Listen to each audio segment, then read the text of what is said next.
Assalamualaikum warahmatullahi wabarakatuh dan salam sejahtera kepada semua pelajar. Kita bersambung pula dengan subtopik di bawah tajuk paduan pemasaran di bawah tajuk produk 4.1D iaitu menghuraikan atribut produk, penjenamaan, pembungkusan, pelabelan dan khidmat sokongan. Yang pertama, atribut produk. Apa itu atribut produk? Ia adalah ciri-ciri yang terdapat pada sesuatu produk yang boleh membezakannya daripada produk pesaing yang lain.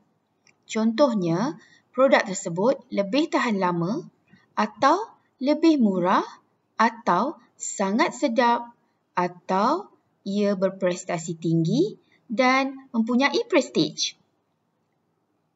Atribut produk dapat dijadikan sebagai daya tarikan untuk mempengaruhi pengguna membeli produk tersebut. Pengguna selalunya menilai sesuatu jenama yang disukainya berdasarkan ciri-ciri atribut produk yang dianggap penting bagi sesuatu jenama. Pemasar akan menggunakan atribut produk yang sesuai dengan kehendak pasaran sasarannya sebelum membentuk sesuatu produk baru. Kita ambil contoh produk beg coach ini. Bentuk mungkin ada saiz tertentu untuk beg coach ini. Waranti mungkin 1 tahun. Label coach yang diletakkan di hadapan beg. Jenamanya coach. Kita beralih kepada tajuk penjenamaan.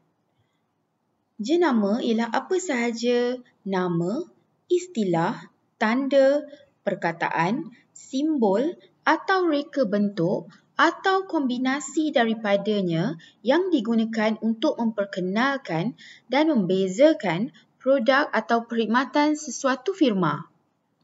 Ada 3 jenis jenama, iaitu jenama pengeluar, jenama pengedar dan jenama generik. Kita pergi kepada jenama pengeluar terlebih dahulu. Jenama pengeluar adalah jenama mengikut pengeluar yang mengeluarkan produk.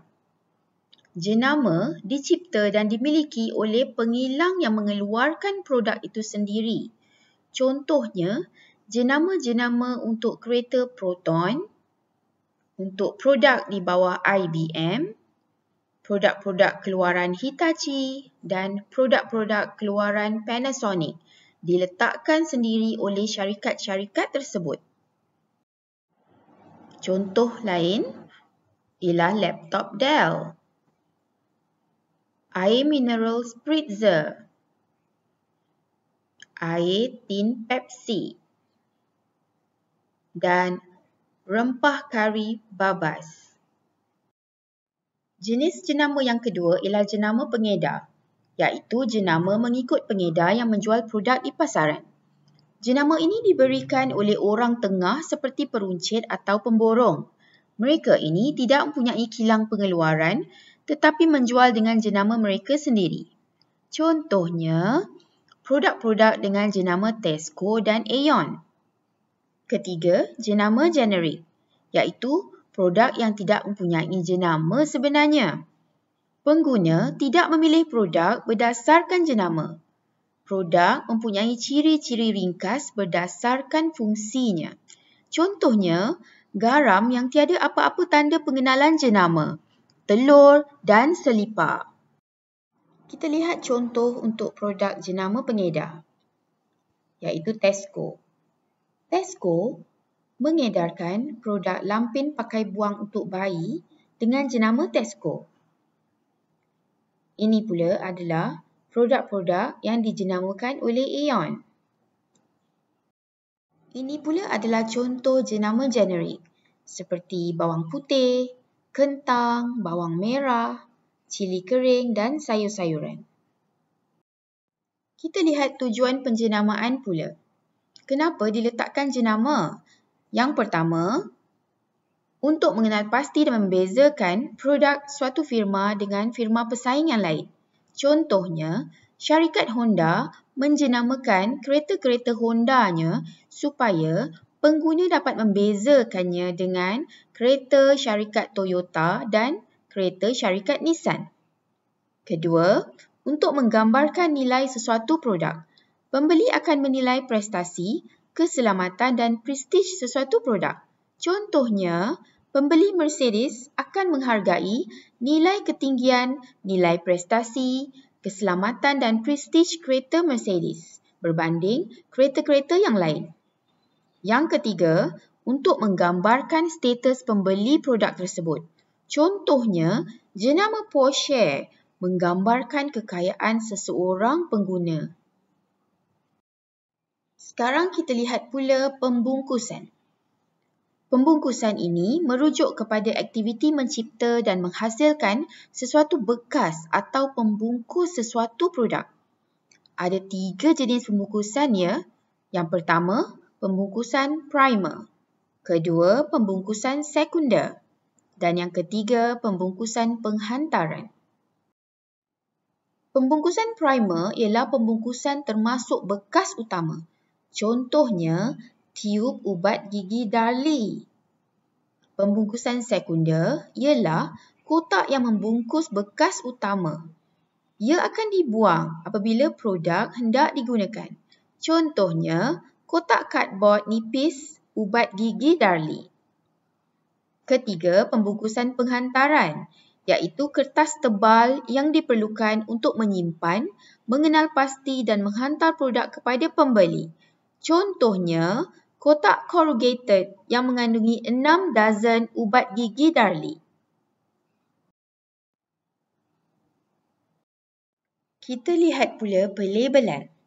Pelabelan merujuk kepada ciri luaran pembungkusan. Ia adalah sebahagian daripada pembungkusan dan merangkumi maklumat bercetak yang terdapat pada produk atau pembungkusan. Tujuan pelabelan pula, yang pertama, ialah untuk mengenal pasti produk atau jenama tertentu. Yang kedua, pelabelan akan menyatakan perkara penting tentang produk. Contohnya, tempat produk dibuat, tarikh luput produk, kandungan produk dan cara menggunakan produk. Pelabelan juga digunakan untuk mempromosikan produk melalui grafik-grafik yang menarik. Pelabelan akan membezakan produk dengan produk-produk pesaing. Cuba kita ambil contoh produk mi segera. Mari kita lihat pelabelan yang ada pada produk Maggi dengan kari letupnya ini. Bagaimana pula dengan kari berapi oleh Mami dan kari oleh Cintan? Ini nasi lemak yang biasa kamu lihat di kedai-kedai kan? Bagaimana pula dengan nasi lemak sebegini yang ada sedikit label padanya? Bahagian terakhir di dalam produk ialah khidmat sokongan. Pemasar juga perlu memastikan pelanggan mendapat khidmat sokongan selepas mereka membuat belian produk. Contohnya, dengan memberikan khidmat penghantaran dan memasang produk yang berbentuk teknikal yang memerlukan pemasangan teliti seperti televisyen, penyaman udara dan penapis air. Apakah tujuan khidmat sokongan? Yang pertama, khidmat sokongan akan menjamin kepuasan pelanggan membeli produk. Yang kedua, khidmat sokongan akan menggalakkan pelanggan membuat pembelian ulangan pada waktu yang lain. Kita ambil contoh pada hari ini di mana ramai penjual makanan mengambil runner untuk menghantar makanan sehingga sampai ke rumah atau pejabat pelanggan. Kita ambil satu lagi contoh, syarikat kuih yang menghantar ejen untuk memasang mesin kuih di rumah pelanggan. Itu sahaja, jumpa lagi pada bahagian ketiga.